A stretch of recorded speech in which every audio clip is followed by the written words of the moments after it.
Alright guys, today we're going to actually be doing a engine block honing, do-it-yourself engine block honing. So I'm going to try and save you some money from having to drop your engine off at the machine shop and wait, month, 2 months, ever how long it takes nowadays. Everybody's getting backed up. It's pretty crazy to find anybody that's good at what they do anymore. So I'm going to teach you how to do this on your own at the house with minimum tools. So the big thing that you really want to make sure that you do is pull the oil squirters off should your engine actually have them. It's easy to come in contact with them whenever you're taking your flex home down in the bore. It's easy to nick them and damage your flex home and the oil squirter.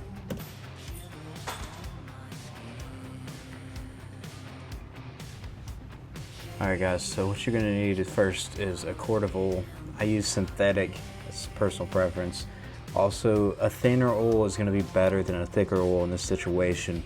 The thinner oil is going to get in there into the grit of the flex hone and really help do what you're trying to do with it. You're obviously going to need your flex hone. You're going to want to oversize to the bore. For example, the engine that we're doing right now is my LMM Duramax. The bore is 103 millimeters. This flex hone here is 118 millimeters. So it's going to be oversized. If you go undersized, it's not going to do anything. You're trying to remove the slightest amount of material. Also, make sure you got a large enough container so that you can take your flex hone and get the appropriate amount of lubrication on the thing. You're going to have it on your drill, so you're going to need something that has a little bit of room in there. That way you can kind of lubricate it while you have it on the drill. So it's actually just the bottom of a Rotella oil jug. Works pretty good. So once we move over to the engine here, the main thing that you're going to want to make sure of is that you have your crank journal on the farthest point away from the bore, essentially. So you don't want it up like as if it's at TDC. You want it down on like a compression stroke. That way there's a less chance of you hitting it, because if you look at the end of this flex hone, it's just a piece of coil mild steel, so it can do some damage if you don't pay attention to what you're doing.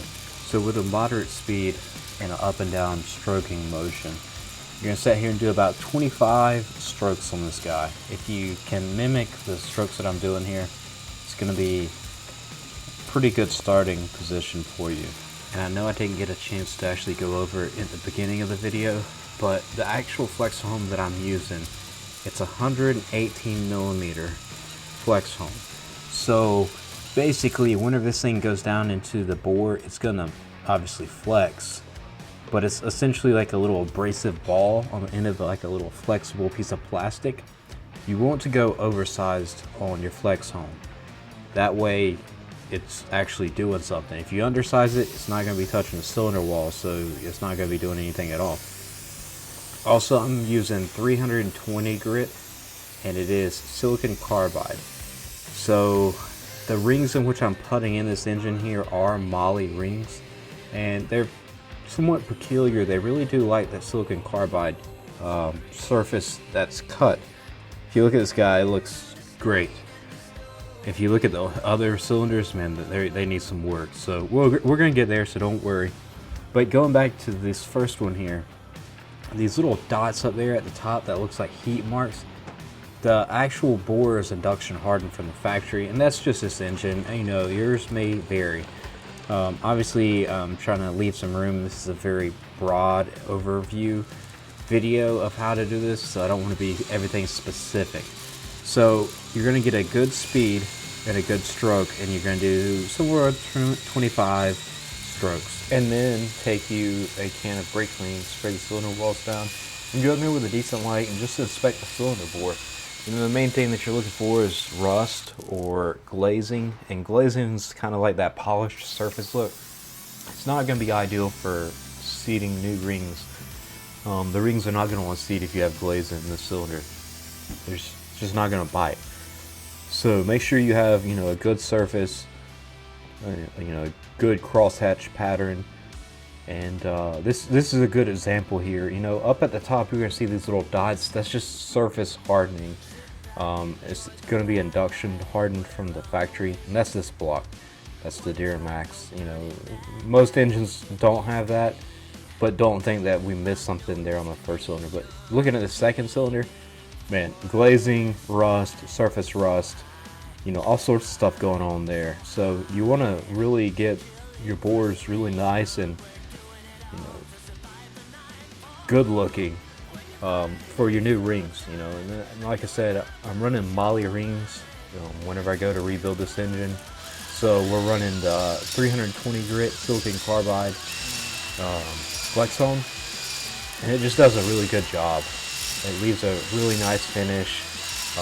So the cross hatching in there, oil's going to get in there, it's going to stay in there, and surprisingly, there's going to be less friction on these bores that we just sat here and honed versus the shiny bores over here on these other cylinders.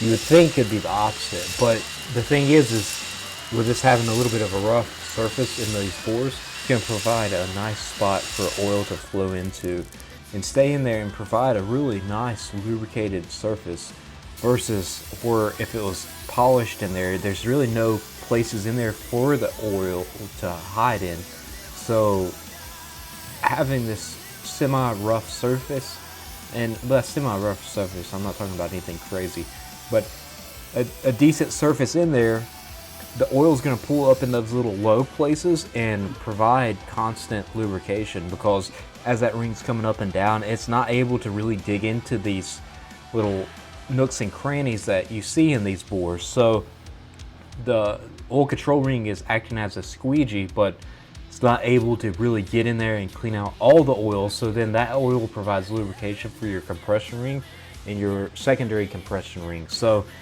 this honing the block is really essential in, you know, a correct rebuild of an engine, and just having that oil in there to lubricate your rings, you know, your rings are going to last just that much longer, and that's going to translate to more miles, more hours you can run your engine. That's going to be, you know, more work that the vehicle can do. So, alright, for the sake of not making this video too long, I want to do a quick recap. Main things: keep the rod journal fuzzed away from you whenever you're working. That way there's less potential for you to come in contact with it. Lubricate your flex hone and periodically clean your flex hone with a brake clean. If you're going to inspect your bore, make sure to brake clean it, obviously. That way you don't get a false representation of what the bore looks like. And honestly, just do it. You know, don't worry about it. It's hard given the design of the flex hone to really mess something up. Appropriate speed, appropriate stroke. Don't stay in one spot too long, and keep that stroking motion while maintaining a decent speed, and you'll be set. Hey, I know how much new engines are, and I know this can be stressful, but as long as you don't do anything crazy and you follow this video pretty closely, you'll be set. Save yourself some time, save yourself some money, knock it out yourself. It's very simple, and at the end of the day, you'll be happy. You and your engine will be happy. If you have any questions, drop me a comment below. I'll try to get back to you as soon as I can. And feel free to like this video and share it on Reddit or Facebook, or, you know, wherever you visit. Forums, if they even exist anymore. Shout out to the old people. Guys, have a great week. Love you guys. Bye.